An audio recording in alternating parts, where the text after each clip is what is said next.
Assalamualaikum warahmatullahi wabarakatuh. Salam sejahtera untuk kita semua. Kesempatan kali ini kita akan membahas tentang materi soal-soal P3K.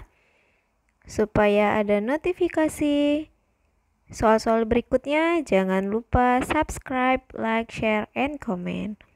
Mari kita langsung ke soal nomor 1. Pada rancangan pembelajaran terdapat contoh kompetensi dasar, yaitu mengidentifikasikan jenis, sifat, dan fungsi bahan alam dari tanaman untuk produk karya seni rupa dan kriya. Maka rumusan indikator yang bisa dikembangkan pada tingkatan kognitif mencipta yang tepat adalah, kata kuncinya adalah kita merumuskan indikator dengan C6. Kita lihat kata kunci operasionalnya saja, kata operasional. Yang A mengelompokkan, yang B menyebutkan, yang C menjelaskan, D membedakan, dan E membuat produk. Nah, yang cocok untuk C6 itu adalah yang E, membuat produk karya seni rupa.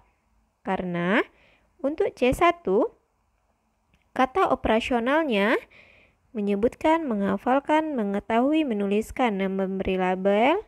Ini yang C2, C3, C4, C5, C6. Nah, di C6 ini ada kata operasionalnya adalah membuat. Makanya jawabannya adalah yang E. Kita lanjutkan soal nomor 2. Pada suatu rancangan pembelajaran tertulis contoh rumusan indikator kompetensi, yaitu menjelaskan kondisi perangkat sistem dan komponen perangkat keras. Jika seorang pendidik akan menyusun menjadi tujuan pembelajaran, maka rumusan yang tepat adalah A. Setelah melaksanakan proses pembelajaran melalui praktik, siswa dapat menjelaskan kondisi operasi sistem dan komponen perangkat keras berupa komponen input, proses, dan output. Yang B, setelah melaksanakan proses pembelajaran dan menggali informasi melalui diskusi, siswa dapat menjelaskan kondisi operasi sistem dan komponen perangkat keras secara benar. Yang C, siswa dapat menjelaskan kondisi operasi sistem dan komponen perangkat keras berupa komponen input, proses, dan output secara benar. Yang D, menjelaskan kondisi operasi sistem dan komponen perangkat keras berupa input, proses, dan output tanpa melihat catatan. Yang E, setelah melaksanakan proses pembelajaran dan menggali informasi melalui diskusi, materi kondisi operasi sistem dan komponen perangkat keras secara benar tanpa melihat catatan. Nah, jawaban yang paling tepat adalah yang B. Karena untuk merumuskan tujuan pembelajaran itu, kita harus memenuhi A, B, C, D. Apakah itu? A, audience, B, behavior, C, condition, dan D, degree. Yang ketiga, pada saat menyusun perencanaan pembelajaran pokok materi unggas, seorang guru merumuskan tujuan pembelajaran agar siswa dapat mendefinisikan hewan unggas, mengelompokkan dan membedakan jenis-jenis unggas. Adapun pilihan strategi pembelajaran untuk menjelaskan materi kepada siswa tersebut, yaitu strategi pembelajaran deduktif. Berdasarkan tujuan dan strategi pembelajaran tersebut, mencerminkan ragam pengetahuan yang jenisnya A. Fakta, B. Prosedur, C. Keterampilan, D. Konsep, dan E. Prinsip. Yang cocok ragam pengetahuan dalam soal itu adalah yang konsep. Karena untuk fakta itu adalah siswa dapat menyebutkan nama, kapan, di mana suatu peristiwa itu terjadi. Yang konsep, siswa dapat mengemukakan definisi, membedakan, dan mengklasifikasikan. Yang prosedur, yaitu langkah-langkah pemecahan suatu persoalan menurut prosedur tertentu. Yang prinsip, bisa menjelaskan hubungan antar berbagai konsep sebab akibat. Dan yang keterampilan itu adalah siswa diminta untuk membuat sesuatu. Jadi, yang cocok untuk ragam pengetahuan itu adalah konsep, karena dalam soal siswa dapat mendefinisikan hewan unggas, mengelompokkan dan membedakan jenis-jenis unggas. Lanjut kita soal nomor 4. Perencanaan pembelajaran yang menekankan pada proses keterlibatan peserta didik secara penuh untuk dapat menemukan materi yang dipelajari dan dihubungkan dengan situasi kehidupan sehari-hari, sehingga mendorong peserta didik dapat menerapkan dalam kehidupan mereka. Pilihan strategi pembelajaran tepat adalah, dalam soal ini kata kuncinya adalah dapat dihubungkan dengan situasi kehidupan sehari-hari. Berarti yang cocok adalah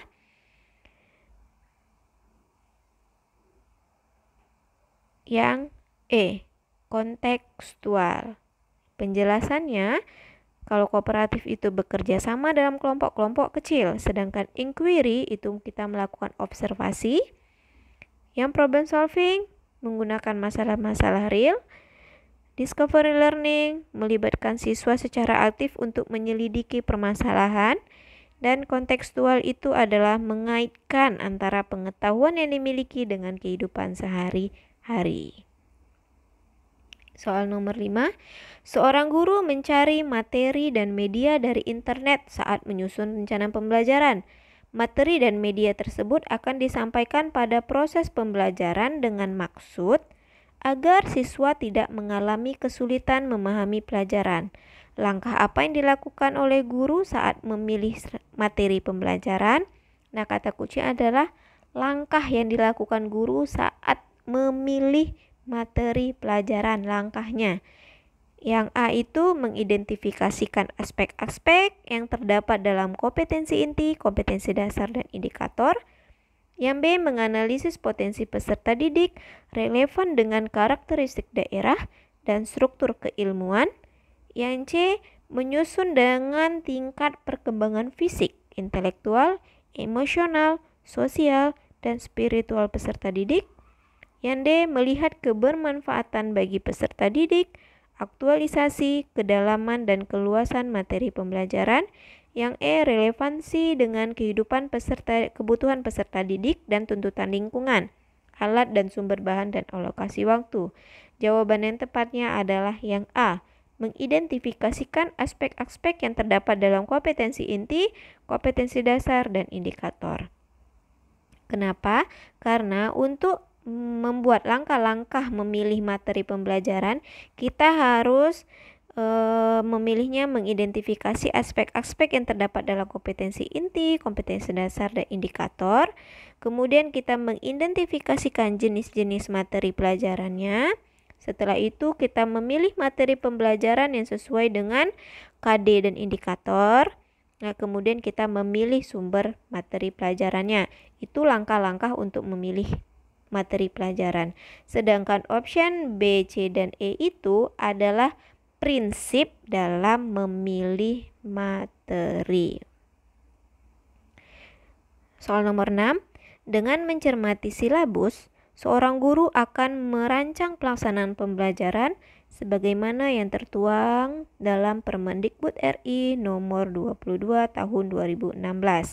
RPP mencakup sekurang-kurangnya. Ini yang A, ada kompetensi inti, kompetensi dasar, tujuan pembelajaran, materi, dan hasil belajar. Ini yang option yang B.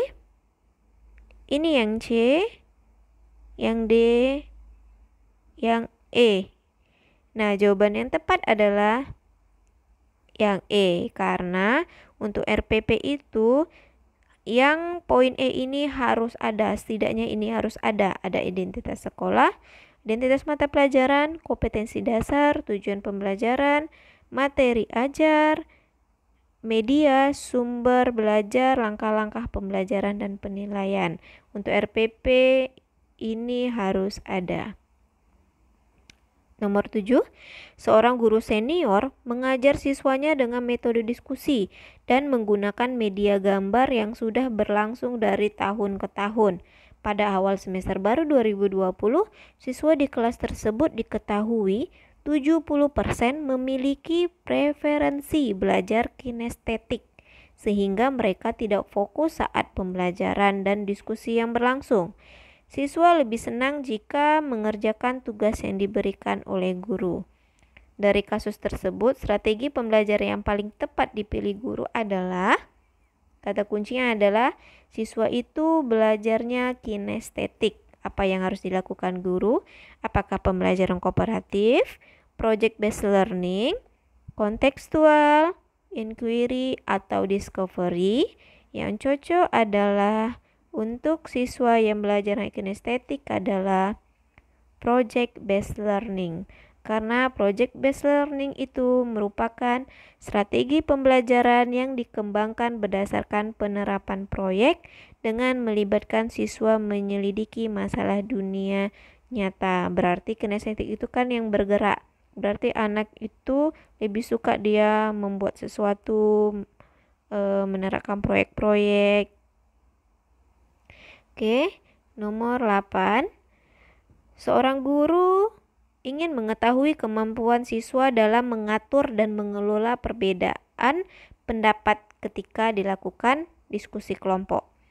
Guru tersebut membuat lembar daftar cek atau checklist dalam bentuk skala yang harus diisikan oleh siswa untuk menilai teman kelompoknya. Jenis penilaian otentik holistik yang dapat dipilih oleh guru adalah berarti siswa diberikan daftar cek untuk menilai teman sekelompoknya. Yang cocok adalah penilaian kinerja, B. penilaian proyek, C. penilaian portofolio, D. pertanyaan terbuka, dan penilaian diri. Yang tepat adalah penilaian kinerja, karena penilaian kinerja itu adalah penilaian untuk mengukur status kemampuan belajar peserta didik berdasarkan hasil kerja atau tugas.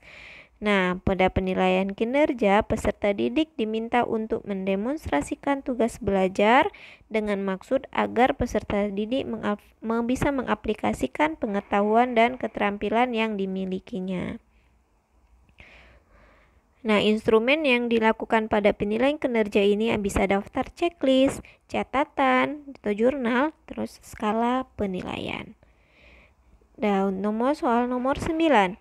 Jika guru memberikan penugasan kepada siswa yang bertujuan untuk mengukur kemampuan dalam menghasilkan karya tertentu dan dilakukan secara berkelompok, maka jenis penilaian otentik yang tepat adalah, kata kuncinya adalah bisa mengukur kemampuan dalam menghasilkan karya.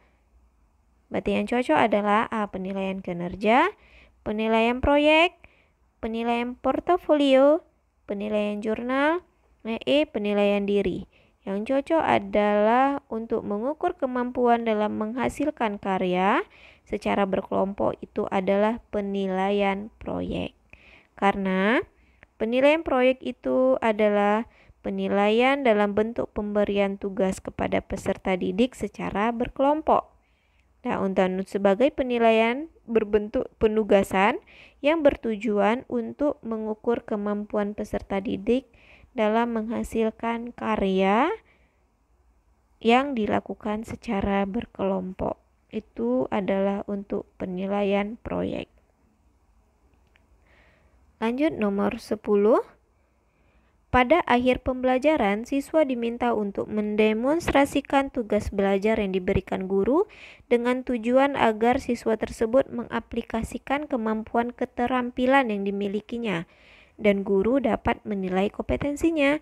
Instrumen yang dapat dipilih oleh guru untuk merekam hasil belajar adalah, kata kuncinya adalah untuk mengukur kemampuan keterampilan siswa.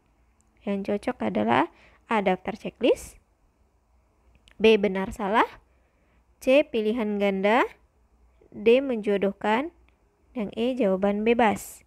Yang benar adalah daftar cek atau checklist, karena untuk poin B, C, D, dan E itu cocok untuk kemampuan pengetahuan. Oke, terima kasih untuk kesempatan kali ini. Kita akan lanjutkan kesempatan berikutnya dengan soal-soal yang lain. Terima kasih atas perhatiannya. Lebih dan kurang saya mohon maaf. Assalamualaikum warahmatullahi wabarakatuh.